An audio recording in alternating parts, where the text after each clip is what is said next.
Hello everyone, my name is Dorsfan. This is a video to showcase and highlight a couple of DPS interactions in terms of the rogue class of vanilla World of Warcraft. Now, I want to make something very clear. This whole video is in response to very common misbeliefs and very common misconceptions in terms of how the rogue DPS class is constructed. So this is meant to be educational, and this is meant to shed some mathematical insight in terms of the rates of changes and the DPS weights of different spells as a rogue. First off, I want to talk about the talent of improved eviscerate compared to the weapon skill, diminishing returns of weapon skill in terms of glancing blows. So we can see that the rate of change in glancing blows is, if we assume that glancing blows, if we assume that you have 305 and you're hitting a target with 315 defense skill, then we would see that the difference that the damage of glancing blows would be, the damage reduction would be 4%. So the rate of change is relative to how much percent of your damage is auto attacks. So the rate of change becomes 4% through 100. That's the rate of change you can see there. As having all of your damage be based on auto attacks would basically mean that you would incur 4% total damage loss. And if you had like 50% of your total damage auto attacks, you would incur 2% damage loss. So looking at this, we can see that the eviscerate works on the increase of 15%, right? So assuming that 100% of your damage would be eviscerate, then 15% increase of your 15% increase in eviscerate would increase your damage output by 15%. So the rate of change is 15% of 100. So we see that the general growth, the relative growth is between these two graphs. The relative growth is 3.75. That means that if you have 50% of your auto attack damage as being auto attacks, you are incurring a total damage loss of 2%. And to increase your total DPS gain from that point, you would be better off to put into eviscerate, improved eviscerate with 15% damage increase, compared to investing more into weapon skill, mitigation, contra, the glancing blow reduction. And this cutoff point of 50% would be at 13.3% of your total damage being in eviscerate. And you'll find this by taking 50 split by 3.75, because that is the relative weight between the growth of the graphs. So that leaves us with that, assuming that at least 13.3% of your damage being eviscerate, then picking improved eviscerate has a higher base weight, has a greater impact on your DPS than increasing weapon skill further. And that is disregarding the minuscule to hits and dodge mitigation and whatnot. Regardless, the important thing is to hit 305 weapon skill. Beyond that point, it is very marginal in gain compared to other things. Moving on. Next, I wanted to talk about a bit of poisons, of how much poison actually does.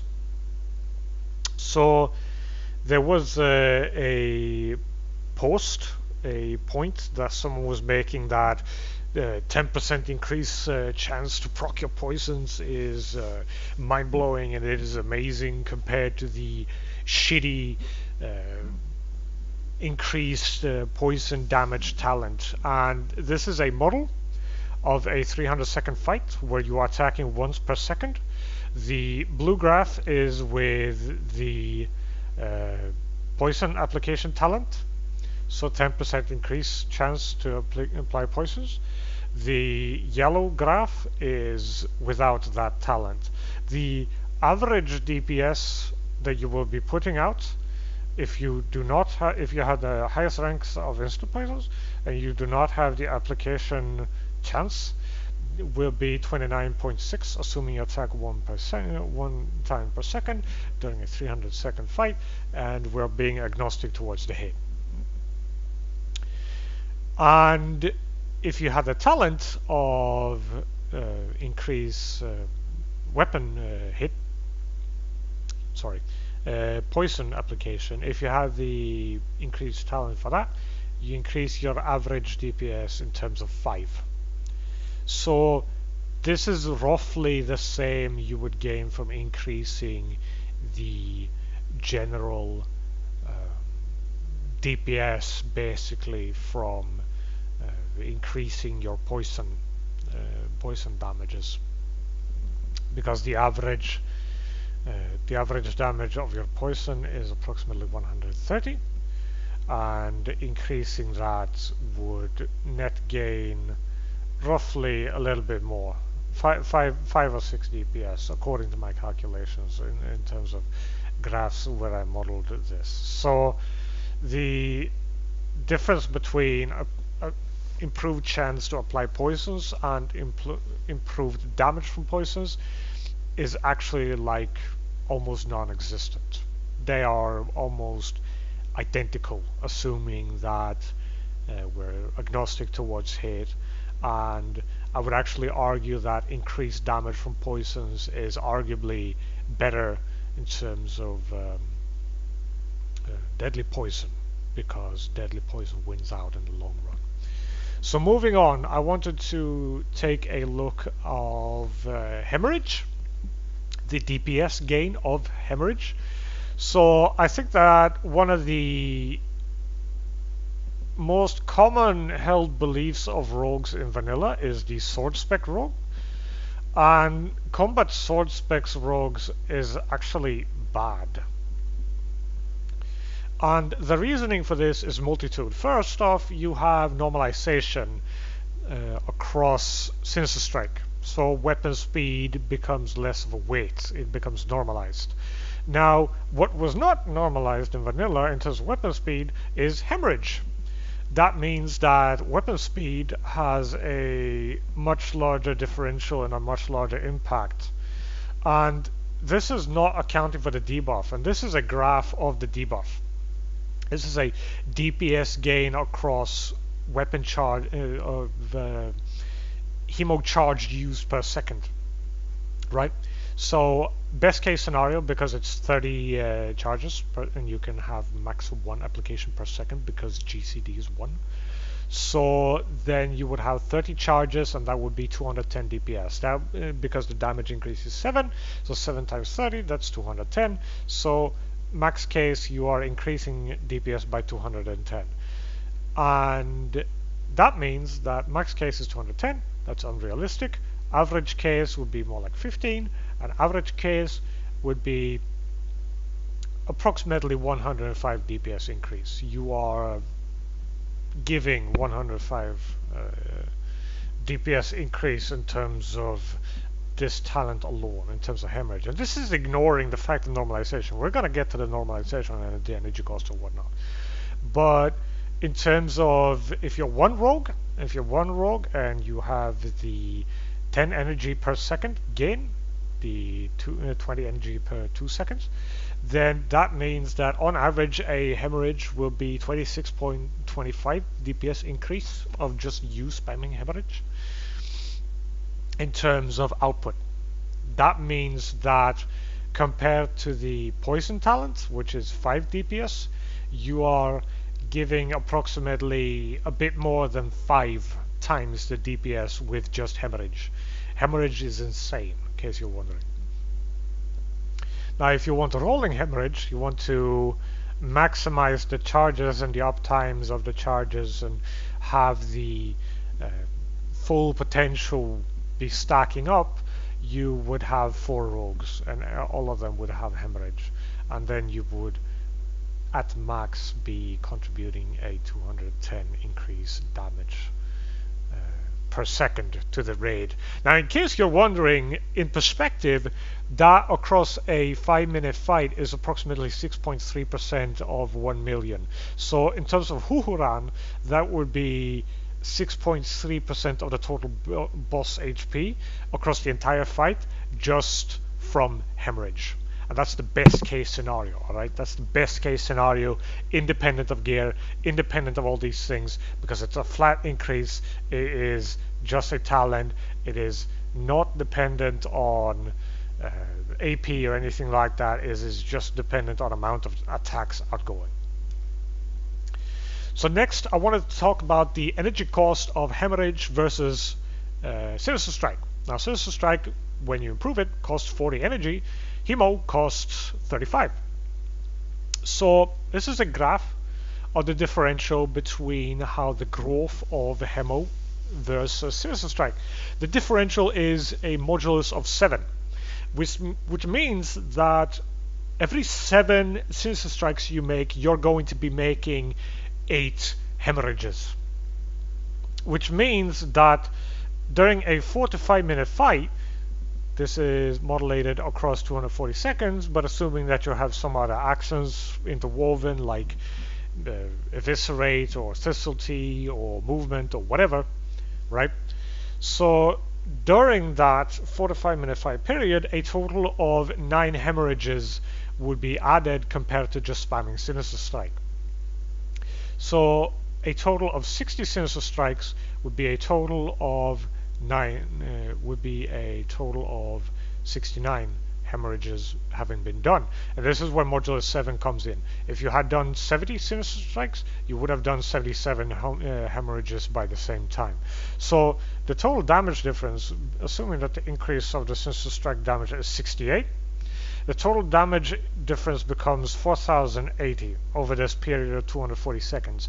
Now, considering hemorrhage, that assuming that hemorrhage provides at least an overall DPS increase of 17 over 240 seconds, then hemorrhage wins out.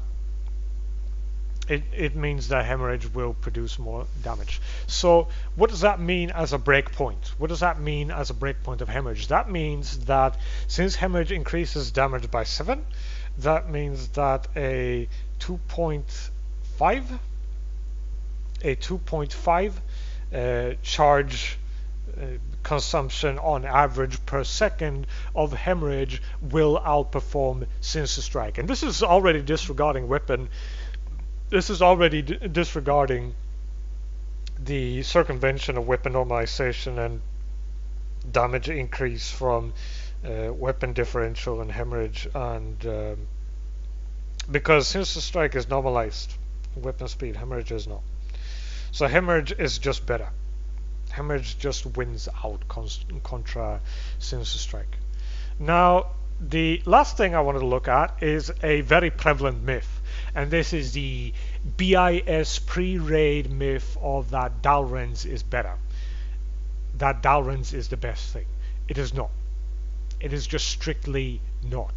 Under any, if you're using hemorrhage, then Teebu's is just mathematically better. It is just strictly objectively better. The only thing you can get that is better than Teebu's after that is Viscag. Viscag is from Onyxia, and it takes approximately deterministically 90 hours of pickpocketing runs in terms of lower Blackrock Spire of the heavy junk boxes from the 60 elites there where you do runs, and you can get Teebu's from that. Deterministically, it's somewhere around 90 hours of just straight pickpocketing. You can also get Alcors, and Alcors is also better than Dal'Rend's.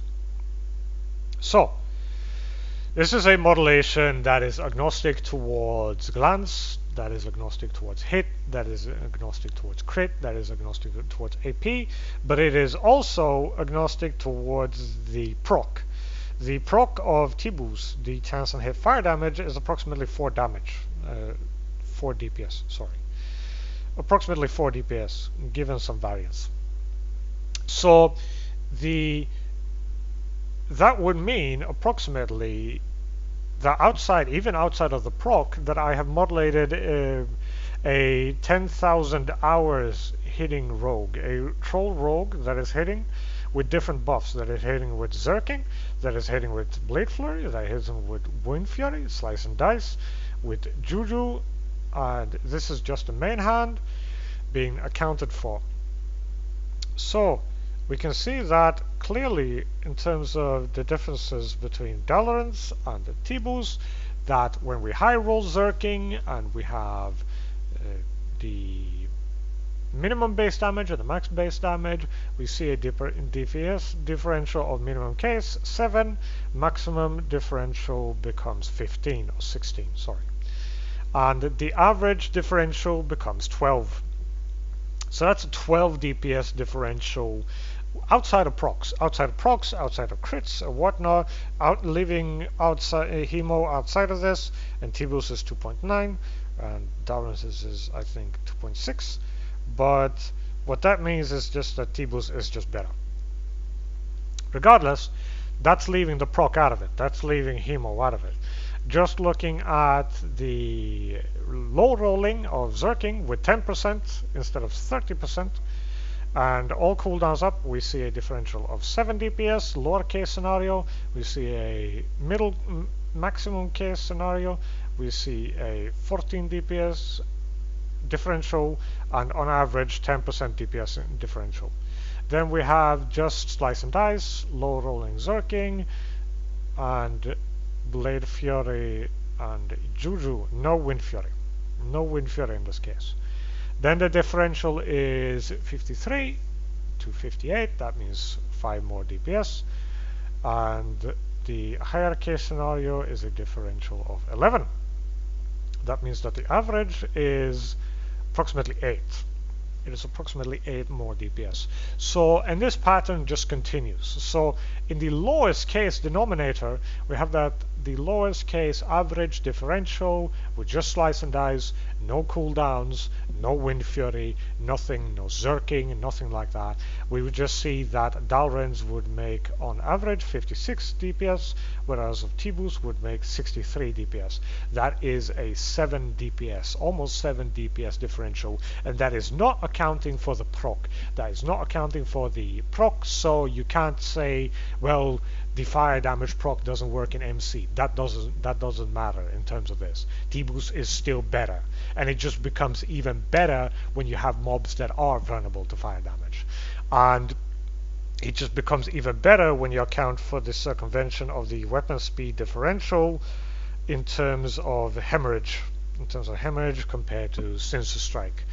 So, and this Wind Fury, if you're wondering, is a aggregate in terms of 10,000 hours. This is a simulation run across 10,000 hours, so it averages out, in case you're wondering. So, having stated this, this whole video was just to showcase a counterpoint to many other point-blank statements that are saying like, oh, Dal'Rend's is the pre-raid BIS. It is not at all. That combat swords rogues is the best. It is not. Sword spec is really strong, yes, but Hemo is even stronger. Like, weapon skill is not worth it. If you go down to take the sword spec with Blade Fury, and you then go to take Hemo, and you go prep to be able to have 2 vanishes during a fight to reset aggro, you will out DPS anyone. And if you pick just Eviscerate, improved Eviscerate, the damage differentials, the growth of the Eviscerate is so much stronger that the weight of improved Eviscerate is just better. It is just better than investing into weapon skills. Regardless, my name is Dorsfan. This has been a video as a counterpoint with a couple of graphs, a couple of simulations, a couple of aggregations across different fights and weights displayed to showcase the flawed reasoning some people are showcasing. Thank you very much, and I look forward to seeing you all in Classic Vanilla.